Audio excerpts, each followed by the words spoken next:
कडाक्याच्या थंडीत पाली टाकून राहणाऱ्यांना दिलासा, खुशी सेवाभावी संस्थेचे अध्यक्ष बबलू टेकाळे यांच्याकडून ब्लँकेट वाटप. शहरात तापमानाचा पारा घसरून कडाक्याची थंडी जाणवू लागल्याने पाली टाकून राहणाऱ्या निराधार नागरिकांचे हाल वाढले आहेत. ही परिस्थिती लक्षात घेऊन खुशी सेवाभावी संस्थेचे अध्यक्ष एकनाथ बबलू टेकाळे यांच्या वतीने उदगीर रोड परिसरात पाली घालून राहणाऱ्या सुमारे 60 गरजूंना उबदार ब्लँकेट वाटप करण्यात आले. थंडीमुळे सर्दी, खोकला तसेच इतर आरोग्यविषयक तक्रारी वाढत असल्याने या उपक्रमाचे आयोजन करण्यात आले होते.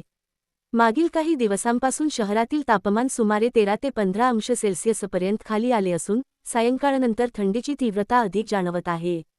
रस्त्यावर, मोकळ्या जागेत तसेच पाली टाकून राहणाऱ्या नागरिकांना या कडाक्याच्या थंडीचा मोठा फटका बसत असल्याचे चित्र आहे.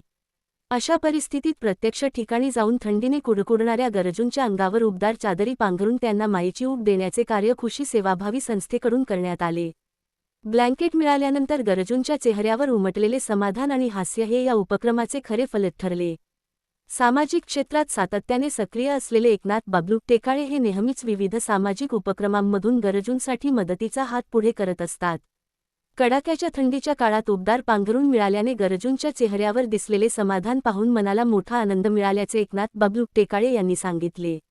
यावेळी खुशी सेवाभावी संस्थेचे अध्यक्ष एकनाथ बबलू टेकाळे, उपाध्यक्ष अनिल टेकाळे, प्राचार्य रणखाम सर, प्राचार्य संजय पाटील सर, देगलूर टाइम्सचे संपादक गजानन टेकाळे, विक्रम बोरजे, पत्रकार असलम शेख, पत्रकार धनाजी देशमुख, श्रीकांत कुलैवार, विकी गुलावार, राज बेळीकर, निखिल दरबस्तवार, लक्ष्मण रासकोटवार, आदेश पाटील, लक्ष्मण रचावार, दीपक दुपलवाड, राहुल काबळे, देवा पाटील, शेखर कोठारे, शुभम स्वर्णकार, मडगिलवार आदींसह अनेक कार्यकर्ते उपस्थित होते.